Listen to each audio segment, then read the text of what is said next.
ಶುಕ್ರ ಮತ್ತು ರಾಹುವಿನ ಸಂಯೋಗ ಮಾರ್ಚ್ 31 ರಿಂದ ಏಪ್ರಿಲ್ 23 ಈ ರಾಶಿಯವರಿಗೆ ಅದ್ಭುತದ ಸಮಯ. ವೀಕ್ಷಕರೆಲ್ಲರಿಗೂ ಶುಕ್ರ ಮತ್ತು ರಾಹುವಿನ ಸಂಯೋಗ ವಿಶೇಷ ಕಾರ್ಯಕ್ರಮಕ್ಕೆ ಸ್ವಾಗತ. ಸ್ನೇಹಿತರೆ, ಒಂದೇ ರಾಶಿಯಲ್ಲಿ ರಾಹು ಶುಕ್ರ ಏಪ್ರಿಲ್ 23 ಈ ರಾಶಿಯವರಿಗೆ ಅದ್ಭುತದ ಸಮಯ. ನವಗ್ರಹಗಳಲ್ಲಿ ಪ್ರತಿಯೊಂದು ಗ್ರಹಗಳು ರಾಶಿ ಬದಲಾವಣೆ ಮಾಡುತ್ತಿರುತ್ತದೆ. ಕೆಲವೊಂದು ಗ್ರಹಗಳು ತಿಂಗಳಿಗೊಮ್ಮೆ ಮಾಡಿದರೆ, ಇನ್ನು ಕೆಲ ಗ್ರಹಗಳು 1.5 ವರ್ಷಕ್ಕೊಮ್ಮೆ ರಾಹು ಮತ್ತು ಕೇತು, ಶನಿ 2.5 ವರ್ಷಕ್ಕೊಮ್ಮೆ ರಾಶಿ ಬದಲಾವಣೆ ಮಾಡುವುದು. ಹೀಗೆ ಗ್ರಹಗಳು ರಾಶಿ ಬದಲಾವಣೆ ಮಾಡುವಾಗ 2 ಗ್ರಹಗಳು ಒಂದೇ ರಾಶಿಯಲ್ಲಿದ್ದರೆ ಅದನ್ನು ಗ್ರಹಗಳ ಸಂಯೋಗ ಎಂದು ಕರೆಯಲಾಗುವುದು. ಹೀಗೆ ಗ್ರಹಗಳು ಸಂಯೋಗವಾದಾಗ ಅವುಗಳು ಬೀರುವ ಪ್ರಭಾವ ಕೂಡ ಭಿನ್ನವಾಗಿರುತ್ತದೆ. ಈ ಬಾರಿ ರಾಹು ಹಾಗೂ ಶುಕ್ರ ಗ್ರಹದ ಸಂಯೋಗವಾಗಿದೆ.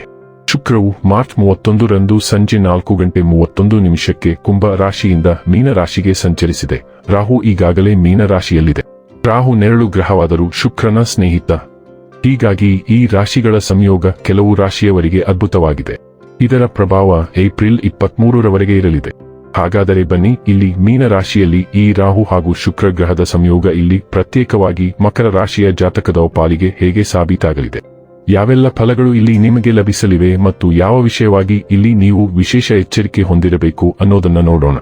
ವಿಡಿಯೋ ಪ್ರಾರಂಭಿಸುವುದಕ್ಕೂ ಮುನ್ನ ಎಂದಿನಂತೆ ನಮ್ಮ ವಿನಂತಿ ಎಂದರೆ, ನೀವಿನ್ನೂ ನಮ್ಮ ಚಾನೆಲ್ ಅನ್ನು ಸಬ್ಸ್ಕ್ರೈಬ್ ಮಾಡಿಲ್ಲವೆಂದರೆ ದಯವಿಟ್ಟು ಈಗಲೇ ನಮ್ಮ ಚಾನೆಲ್ ಅನ್ನು ಸಬ್ಸ್ಕ್ರೈಬ್ ಮಾಡಿ. ಹಾಗೆ ನಿರಂತರ ವಿಡಿಯೋ ಅಪ್ಡೇಟ್ಸ್ಗಳಿಗಾಗಿ ತಪ್ಪದೇ ಪಕ್ಕದ ಬೆಲ್ ಐಕಾನ್ ಬಟನ್ ಕೂಡ ಕ್ಲಿಕ್ ಮಾಡಿ. ಸ್ನೇಹಿತರೆ, ಮಕರ ರಾಶಿಯವರ 6ನೇ ಮನೆಯಲ್ಲಿ ಶುಕ್ರ ಮತ್ತು ರಾಹುವಿನ ಸಂಯೋಗವಾಗಿದೆ. ಇದರ ಪರಿಣಾಮವಾಗಿ ನಿಮ್ಮ ಆದಾಯವು ದಿನದಿಂದ ದಿನಕ್ಕೆ ಹೆಚ್ಚಾಗುತ್ತದೆ ಹಾಗೂ ನಿಮ್ಮ ಗುರಿಯನ್ನು ತಲುಪಲು ಸಾಧ್ಯವಾಗುವುದು. ನೀವು ಬಹಳ ದಿನಗಳಿಂದ ಯೋಚಿಸುತ್ತಿದ್ದ ನಿಮ್ಮ ಯಾವುದೇ ಆಸೆ ಈಡೇರುತ್ತದೆ.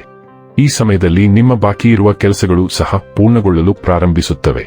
ಹಣಕಾಸಿನ ಕೊರತೆ ಅಥವಾ ಇನ್ನಾವುದೇ ಕಾರಣದಿಂದ ಅಪೂರ್ಣವಾಗಿದ್ದ ಕೆಲಸಗಳು ಈ ಅವಧಿಯಲ್ಲಿ ಪೂರ್ಣವಾಗಲಿದೆ. ಈ ಸಮಯದಲ್ಲಿ ನೀವು ಹೊಸ ವಾಹನವನ್ನು ಖರೀದಿಸಬಹುದು. ಈ ಅವಧಿಯು ಹೂಡಿಕೆಗೆ ಅತ್ಯುತ್ತಮವಾಗಿರುತ್ತದೆ. ನಿಮ್ಮ ಸಂಬಂಧವು ಮೊದಲಿಗಿಂತ ಹೆಚ್ಚು ಪ್ರಬುದ್ಧವಾಗಿರುತ್ತದೆ. ಈ ಅವಧಿಯು ಉದ್ಯೋಗಿಗಳಿಗೂ ಅನುಕೂಲಕರವಾಗಿರುತ್ತದೆ. ನೀವು ಯಾವುದೇ ವ್ಯಾಪಾರವನ್ನು ಮಾಡಿದರೆ ಈ ಸಾಗಣೆಯು ನಿಮಗೆ ಅನುಕೂಲಕರ ಫಲಿತಾಂಶಗಳನ್ನು ನೀಡುತ್ತದೆ. ಯಾವುದೇ ಸದಸ್ಯರ ಮದುವೆಗೆ ಸಂಬಂಧಿಸಿದಂತೆ ಕುಟುಂಬದಲ್ಲಿ ಯಾವುದೇ ಸಮಸ್ಯೆ ನಡೆಯುತ್ತಿದ್ದರೆ ಅದು ಪರಿಹರಿಸಲ್ಪಡುತ್ತದೆ. ಮದುವೆಯ ಪ್ರಸ್ತಾಪವನ್ನು ಕುಟುಂಬ ಸದಸ್ಯರಿಂದ ಅನುಮೋದಿಸಬಹುದು. ವಿದ್ಯಾಭ್ಯಾಸಕ್ಕಾಗಿ ವಿದೇಶಕ್ಕೆ ತೆರಳಲು ಯೋಜಿಸುತ್ತಿದ್ದ ವಿದ್ಯಾರ್ಥಿಗಳ ಆಸೆಯೂ ಈಡೇರಲಿದೆ. ಉದ್ಯೋಗದಲ್ಲಿರುವ ಜನರು ತಮ್ಮ ಕೆಲಸದ ಅಧಿಕಾರಿಗಳಿಂದ ಮೆಚ್ಚುಗೆಗೆ ಪಾತ್ರರಾಗುತ್ತಾರೆ.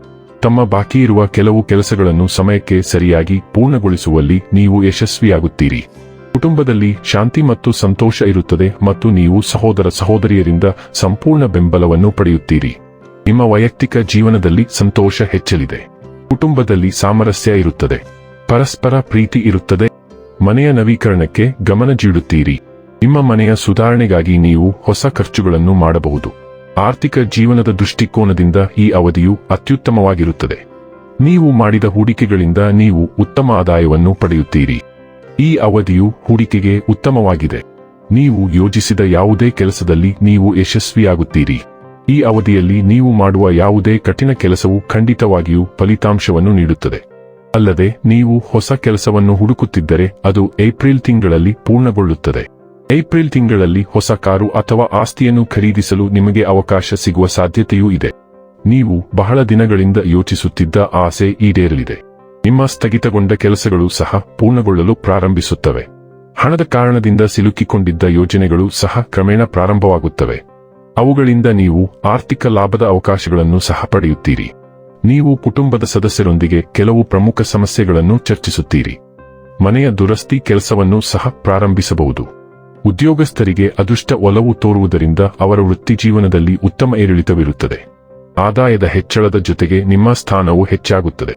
ಆಸ್ತಿಗೆ ಸಂಬಂಧಿಸಿದ ಯಾವುದೇ ಕಾನೂನು ವಿಷಯದಲ್ಲಿ ನೀವು ಗೆಲ್ಲಬಹುದು.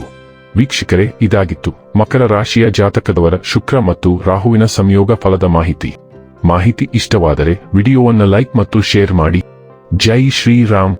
ಕಾಮೆಂಟ್ ಬಾಕ್ಸ್ನಲ್ಲಿ ಬರೆಯಿರಿ. ಹಾಗೆ ಚಾನೆಲ್ ಸಬ್ಸ್ಕ್ರೈಬ್ ಮಾಡುವುದರ ಜೊತೆಗೆ ನಿರಂತರ ವಿಡಿಯೋ ಅಪ್ಡೇಟ್ಸ್ಗಳಿಗಾಗಿ ಪಕ್ಕದ ಬೆಲ್ ಐಕಾನ್ ಕ್ಲಿಕ್ ಮಾಡಿ.